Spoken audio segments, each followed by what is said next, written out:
I'm sorry. Yeah, well, education is captured institution. No, right. It doesn't matter whether you live in a red state or a blue state. I was a school board member as well. For 4 years. Excuse me.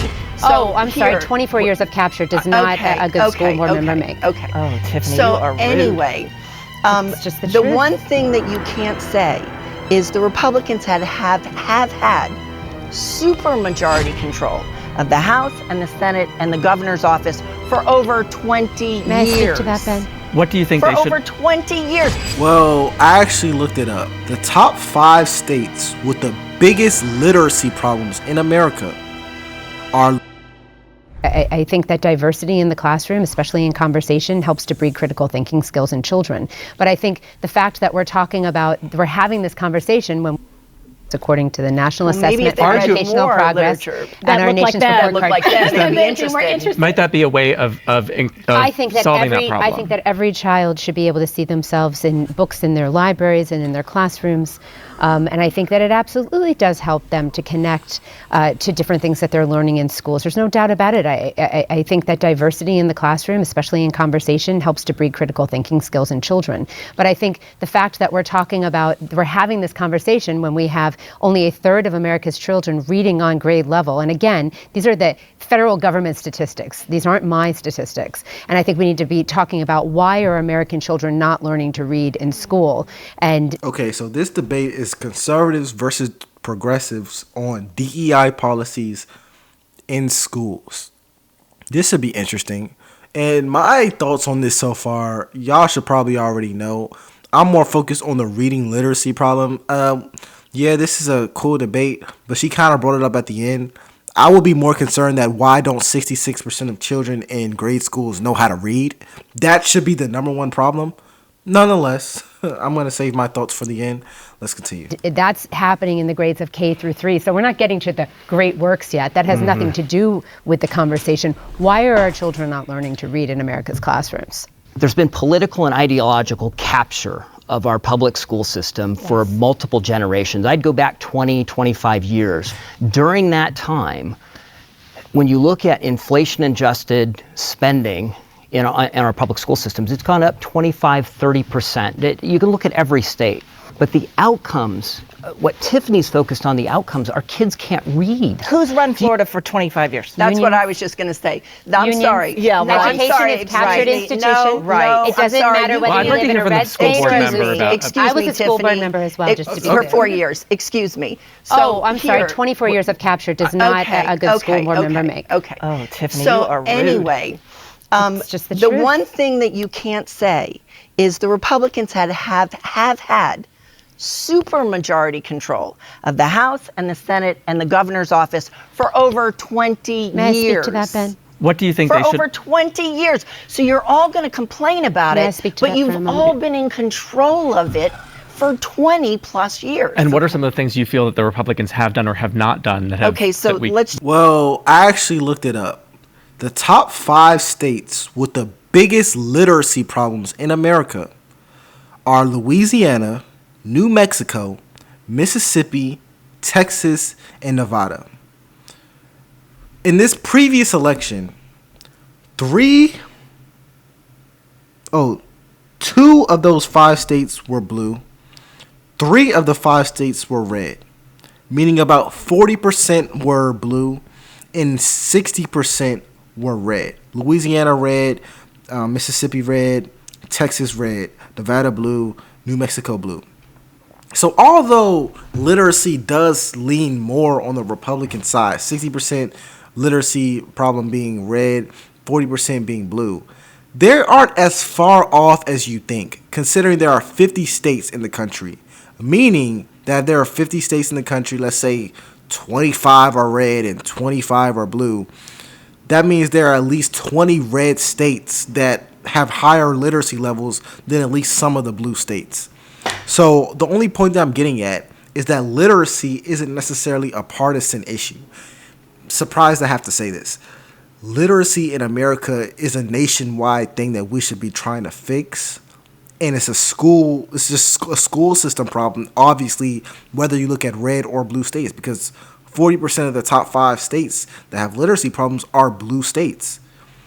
If If all the literacy issues were just in red states, then you can argue that. But no, there's literacy problems in blue states, in blue cities as well. Don't just try to put all the blame on the Republican Party. Why do I have to say this? Let's continue. Just talk about even school funding, right? In Florida, it's $10,000. We are at the bottom of the barrel as far as the state is concerned. Give us more money. We'll fix it. Just give us more money. This is the refrain. It's $10,000 a student, right? $10,438,000. I might got that wrong. The money is not making. When you look at the budgets and you look at what our districts do, so this is a mischaracterization of what's happening in Florida. That's right. Sure, the legislature's Republican. Sure, the governor's Republican. For 20 plus the years. school boards are dominated by nonpartisan Democrats that run the public schools in the state of Florida. You did just say that's not true. Well, that's true now. Not anymore. Not across the state. It's only changing now. This is only recently, since COVID, right, that we've actually had some Republicans win school board seats. So the ideological capture I'm talking about is at the school board level down, right? It doesn't matter what the legislature can write laws. We can write rules at the State Board of Education. At the end of the day, what happens in the districts is where these problems are occurring. And what the districts tell us all the time is just give us more money, trust us, give us more money, and we'll fix the problems. And I'm telling you, we could give them $30,000 and the outcomes wouldn't change. Well, guess what? You're giving us what we're giving, and Florida is not succeeding. Unions have controlled school boards and school districts around the United States. And if more money would fix it, we would see that the more money that's spent in places, the better the educational outcomes would be. But the money doesn't go to the teachers, really. The administrative bloat has increased, and as the Department of Education in Washington, D.C. has grown and grown and grown, so has the bureaucracy and the need to report in the districts. And so it doesn't matter where you live. Unions have largely been controlled. You're right that union is not strong. Oh, come on. Oh, wait, okay. No, are you kidding? Okay. Are you kidding? I came from New York City. New York City's union was strong. So here's the Republican legislature and our governor we've been trying to increase teacher pay since Governor DeSantis took office. We have. Billions of dollars. I think are we at 50 yet? We're at 49th. We are 49th. We are 49th. I know a teacher that has literally been a teacher for 15 years, and she is still making 50. She literally for 15 years, right? $52K was her next step up. That's right. The administrative bloat that we have seen in Florida public education sucks money out of the classrooms left and right. We need to let teachers teach, and we should be funding classrooms and teacher salaries as the highest priority, and anything else that is happening. Anything else that is happening. Okay. We are in Florida, newly famous for the so-called "Don't Say Gay" bill. So we can get into this now. All right. So this is fun, yeah. So this so-called "Don't Say Gay" bill bans instruction. But can we call it what its title was? It was the Parental Rights in Education. So the Parental Rights in Education Act bans instruction in gender identity and sexual orientation in grades pre-K through 8, and then 9 through 12, I think. You can talk about it a little in high school or something like that. I thought that we'd start by looking at a piece of material that I think epitomizes what the people who support. I'm surprised these materials are even brought up in schools ever. Because when I was in grade school, this wasn't even a concept that I would even think would be taught to me. It was not even a thing. And I haven't been in school, high school or lower, in a long time, half a decade almost. So it just didn't exist during that time. But now that they have to pass laws so to talk about this is a little insane to me. Let's continue. Support this ban are afraid of. And this is a book that has been part of the curriculum in Seattle public schools. It was recommended to school children in New York City public schools, and it's been recommended by the Human Rights Campaign for use in elementary school classrooms. So this isn't just like a random thing. This is an actual book that is part of curricula. I Am Jazz. This is I Am Jazz, an autobiographical picture book by Jazz Jennings, a transgender activist who began her transition when she was 5 years old.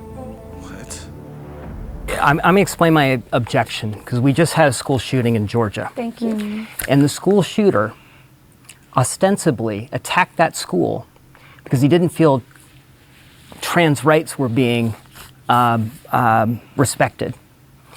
This is a serious topic. It is. What we're teaching our kids about themselves and about who they are.